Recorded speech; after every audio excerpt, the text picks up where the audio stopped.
Red Wings win 2-0 to the Ottawa Senators for our third win in a row. That's pretty good. We haven't done that in a long time. The Sens, they start off getting more shots, but they just look bad. In the entire game, they look really, really, really bad. Like, I know the Sens were supposed to be last place this year, but Brady Tkachuk was so much better than everyone expected. Duchesne has rebounded. Stone has been incredible. Shabbat has been incredible. This team should not look that bad.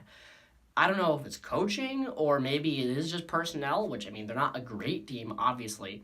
But still, that team is in trouble. And they are giving us a run for our money in terms of Jack Hughes. This win, by the way, wasn't great in terms of the tank race, but, you know, we still got time to lose lots of games, and I guarantee you we will. Anyway, so Sens looking bad, and sure enough, early on, great play by the Wings by a bunch of players who aren't usually amazing.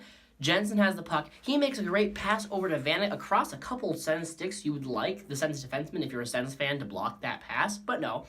So Jensen to Vanek. Vanek has the opportunity putting on net, but he's like, no, I'm going to give it to the better scoring chance, Danny DeKeyser, who, believe it or not, takes the puck, slap shot, scores. Danny DeKeyser all of a sudden scoring goals, which, I mean, listen, I'm not complaining. This year, he has been a resurgence year for him, at least by rowing standards. He has 2 goals in 2 games. I really hope he starts making that contract look better and better, because if Danny DeKeyser can be at least second-pairing defenseman quality, if not top-pairing defenseman, that makes our defenseman situation going forward much better. Because you could theoretically have a Green-Chalowski top pair and a DeKeyser and whoever else second pair. Maybe DeKeyser Jensen, and then your third pair could be like Eriksson and Daly, or Eriksson and Hronek, if you can hopefully ship out Trevor Daly, or just give up on him. Who knows? But DeKeyser, yep.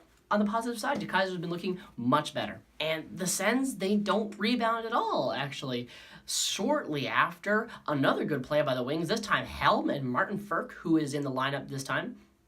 Frk hasn't been in the lineup for a while, and I don't blame Blashill for not putting him in because he's not been amazing, but then again, who really has? Anyway, though, Helm comes in over the line with Frk. Helm to Frk, back to Helm. He drags and scores. A beautiful move around Anderson, and it is 2-0. That's another play that if you're a Sens fan, you would really like your defenseman to block that or just stop the play. I mean, there's enough defensemen back. It wasn't poor coverage. It was just Helm and Frk made the Sens look ridiculous, which is a sad thing to say. I'm not saying Helm isn't good, but let's be honest. He's not like Crosby or whatever.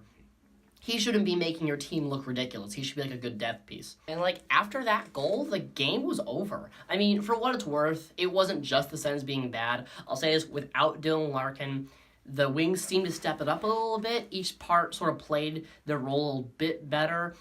Not amazingly, and they're playing the Sens, but, you know, Applicator was doing what he should be doing. Helm was doing what he should be doing. Kind of better role-playing, I think, in this game than usual. Usually, it's Wings players trying to play in way over their head, and they often fail. This time, they seem to chill a little bit and be like, okay, we got a couple on the board. Let's just play good hockey and not go crazy with the risky chances. We don't need to do that long pass as much as usual. We don't need to do the dump and chase as much as usual. We can just play good hockey, which I think was a pretty good effort. And you know, this wasn't a terribly coached game for Jeff Blashill. It's a terribly coached team by Jeff Blashill. That's a different story. You know, it was a really uneventful second, and parts of the third was uneventful too. This is what happens when a stoppable force meets a movable object. Nothing. But, I mean, when it comes to a low-scoring defensive game that's really boring, I mean, at least this one is between what's likely to be the bottom and second-to-last team in the league. What's the Patriots and Chargers excuse? I say it as someone who knows nothing about football. Anyway, late in the third, Sens starts to turn it on. There was almost a goal, but it was called back immediately. And Burnley holds strong, Wings hold strong for our first shutout of the year, which I don't think that's an insult to the goalies. I think that's an insult to our defense. But first shutout of the year, so we got that. Otherwise, not a bad game by the Wings. It's not an amazing game, but you don't really have to be amazing to beat the Sens. That's the problem. That's why they're going to steal Jack Hughes from us. Oh, wait, no. That's why Colorado, who is already, you know, contending for a playoff spot and being really good. They already have Rantanen and McKinnon and Landeskog and all the other ones. They might just get Jack Hughes, too. So, hey, at least we're not in the West anymore. All right. That's not much to talk about this video. Let's keep it short. I have been Jacob. I will see you all next time in a couple days when we play the Vegas Golden Knights. So long.